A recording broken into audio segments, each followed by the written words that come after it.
नमस्कार साथियों, आप लोगों का स्वागत है हमारे YouTube चैनल पर।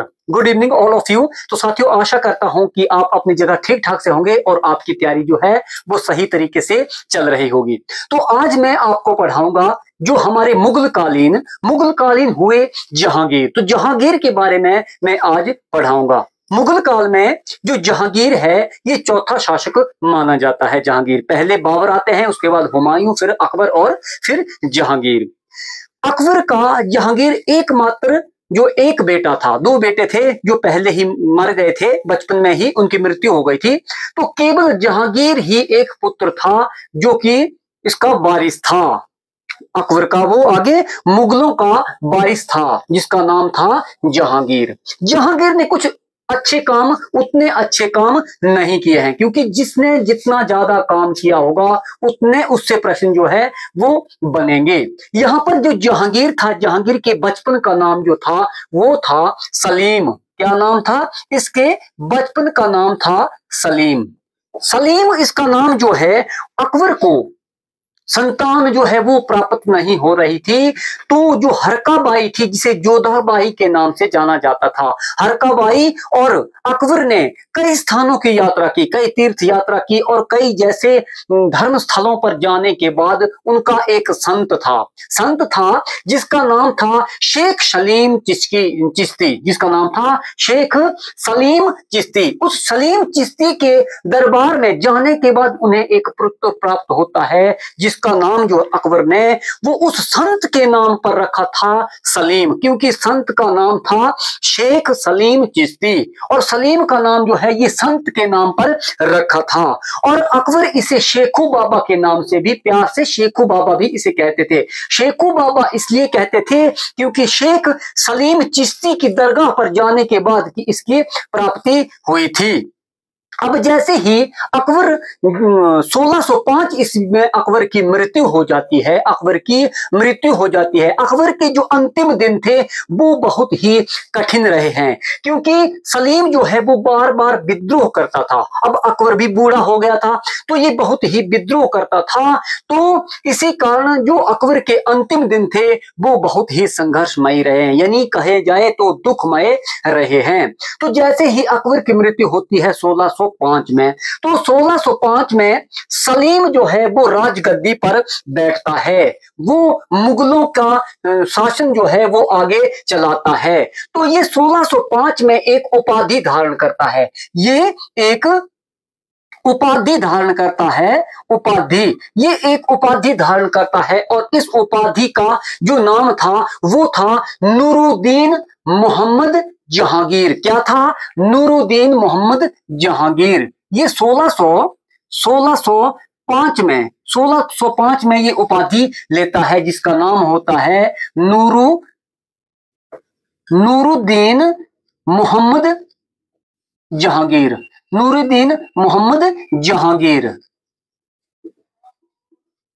जहांगीर ये उपाधि धारण करता है। जैसे ही सत्ता में आता है, सिंहासन पर बैठता है, तो ये उपाधि धारण करता है। लेकिन जैसे ही ये उपाधि धारण करता है, इसके जन्म के बारे में मैं आपको बता दूं, इसका जन्म जो है 31 अगस्त 1569 को हुआ था। 31 अगस्त 1569 में हुआ था इसका जन्म। सलीम का जो जन्म है, जहांगीर का जन्म जो है वो हुआ था 31 अगस्त 1569 में हुआ था। 1569 में फतेहपुर सीकरी में हुआ था। इसका जन्म जो है वो फतेहपुर सीकरी में हुआ था। तो जैसे ही ये राजगद्दी पर बैठता है तो इसका बड़ा बेटा था, उसका नाम था खुसरो। क्या नाम था? उसके बड़े बेटे का नाम था खुसरो। क्या नाम था? खुसरो। तो क्या करता है? खुसरो विद्रोह कर देता है, इसके खिलाफ खुसरो विद्रोह कर देता है। इसके खिलाफ 1606 में खुसरो विद्रोह कर देता है इसके खिलाफ। और जहांगीर खुसरो को जो बंदी बना लेता है और कारागार में डाल देता है। कारागार में डाल देने के बाद इतिहासकारों का कहना है कि खुसरो की आंखें निकाल ली गई थी, गर्म सलाखों से खुसरो की आंखें निकलवा दी थी जहांगीर ने। और इसके पक्ष में जिसने साथ दिया था उसका भी एक बड़ा नाम आता है। वो था, इसका नाम आता है, वो था सिखों के पांचवें गुरु अर्जुन देव। सिखों के पांचवें गुरु अर्जुन देव। अर्जुन देव भी इसके साथ था, खुसरो के साथ थे श्री अर्जुन देव।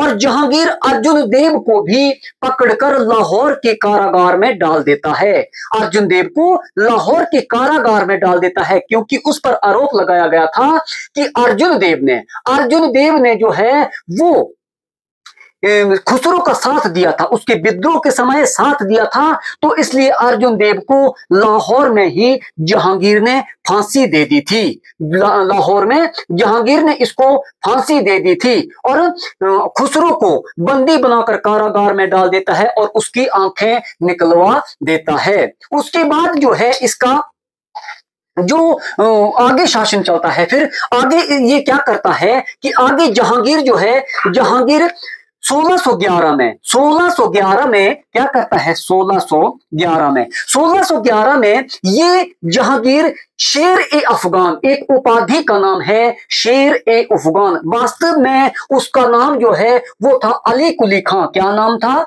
अली कुली खां। और इसने शेर ए अफगान की उपाधि धारण करके रखी थी अली कुली खां ने। और इसने उपाधि कौन सी धारण की थी? शेर ए अफगान, यानी अफगानों का शेर। तो अली कुली खां की विधवा थी, अली कुली खां की जो एक विधवा थी मेहरू, जिसका नाम था मेहरू निसा। क्या नाम था? मेहरू निसा से ये शादी कर लेता है 1611 में ये मेहरू निसा से शादी कर लेता है। और मेहरू निसा को ये नूर महल की उपाधि, आगे इसका नाम जो है वो नूर जहां के नाम से ये विख्यात होती है। क्या? नूर जहां मतलब पूरी दुनिया में इससे कोई सुंदर नहीं है। नूर जहां का मतलब दुनिया में कोई सुंदर नहीं है। और इसने, जहांगीर ने नूर जहां यानी मेहरू निसा को इसने नूर महल की भी उपाधि दी थी। इसने नूर महल की भी उपाधि दी थी। इसका अर्थ था महल की चांदनी। क्या अर्थ था? महल की चांदनी। इतना प्रभावित हो गया, सुंदर होगी शायद इतनी कि इतना प्रभावित हो गया था कि इसने इसका नाम नूर जहां रख दिया और इसका नाम नूर महल भी इसको बोलता था, क्योंकि जो महलों की चांदनी अर्थात महलों की चांदनी। तो जहांगीर जो है उसके बाद फिर क्या करता है, ये एक वहां चित्रशाला बनाता है आगरा में चित्रशाला बनाता है। इसका कोई मुख्य काम उतना नहीं है, ये चित्रशाला बनाता है। क्या बनाता है? ये चित्रशाला बनाता है। चित्रशाला ये बनाता है। और चित्रशाला जो है वो किसके नेतृत्व में बनाता है? उसके लिए इसने जो किसी को कार्यभार संभाला होगा। अब ऐसा तो नहीं है कि जहांगीर ने खुद ही वहां पर काम किया था और खुद ही वहां पर जो है वो इंजीनियरिंग की थी, तो ऐसा नहीं था। तो इसने जो चित्रशाला आगरा में बनवाई थी, कहां बनाई थी इसने? चित्रशाला बनाई थी, वो बनाई थी आगरा में। और आगरा में ये अकारिजा के नेतृत्व में बनाई थी। ये अकारिजा के नेतृत्व में ये चित्रशाला जो है वो बनाई गई थी। कहां? आगरा में बनाई गई थी। और नूरजहां की जो मां थी, उसका नाम था असमत बेगम। नूरजहां की मां का नाम था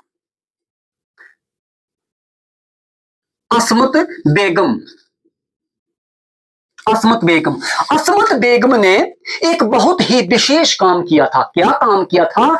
कि इसने गुलाब से इत्र निकालने की जो विधि है उसको खोज लिया था, अर्थात ये सेंट बनाना इसने शुरू कर दिया था। तो अगर मुगल कालीन या इससे पहले कोई सेंट जो है वो नहीं बनाता था, तो सबसे पहले जो इत्र है वो बनाया था असमत बेगम ने। और वो असमत बेगम नूरजहां नूरजहां की माता थी। तो यहां से भी कई बार प्रश्न पूछे जा चुके हैं। एक बार केबीसी में इससे प्रश्न पूछा गया था 25 लाख का। तो नूरजहां की माता असमत बेगम ने गुलाब से इत्र निकालने की जो विधि है वो खोज ली थी। इसने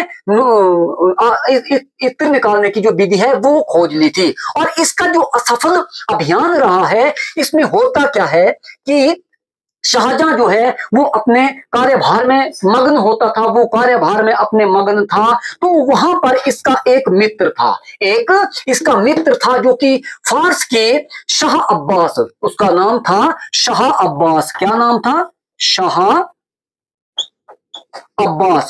शाह अब्बास जो है वो मुगलों का मित्र मानता था, वो खुद को मुगलों का मित्र मानता था। और उसका कार्यकाल जो है वो 1587 से लेकर 1629 तक रहा है। 1587 से 1629 तक रहा है। लेकिन ये क्या करता है, ये 1622 में कंधार को अपने अधिकार में ले लेता है। कंधार को ये अपने अधिकार में ले लेता है। लेकिन इसको दबाने के लिए जहांगीर ने कोई भी कदम नहीं उठाया था, क्योंकि वो तो ज्यादा नूरजहां के चक्कर में पड़ा होता था।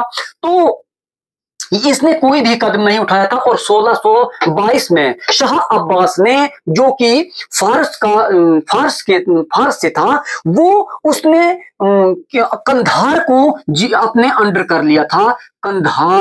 उसने कंधार को अपने अधिकार में ले लिया था। उसने कंधार को अपने अधिकार में ले लिया था। फिर क्या होता है, 1626 में वो महाबत खां के विद्रोह को दबाता है। जो जहांगीर था वो महाबत खां के, क्या नाम था? महाबत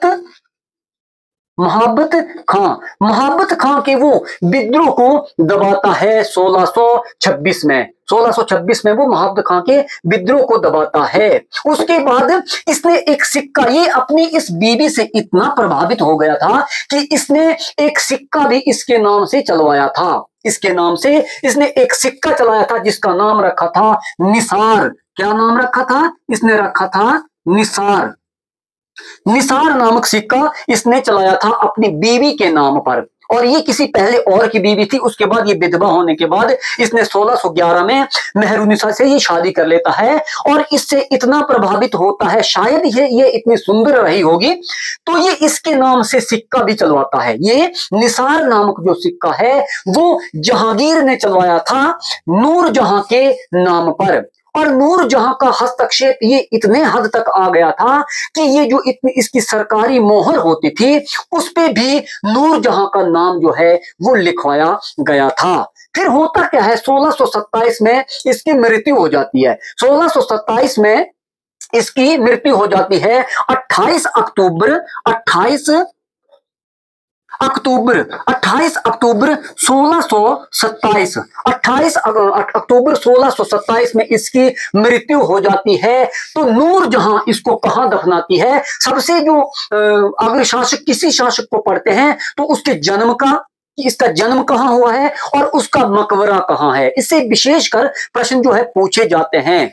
तो इसका जो मकबरा है वो नूरजहां ने बनवाया था। इसका मकबरा नूरजहां ने बनवाया था, वो लाहौर में बनवाया था। लाहौर के निकट एक जगह है, लाहौर के बिल्कुल सटीक एक जगह पड़ती है जिसका नाम है शाहदरा। क्या नाम है?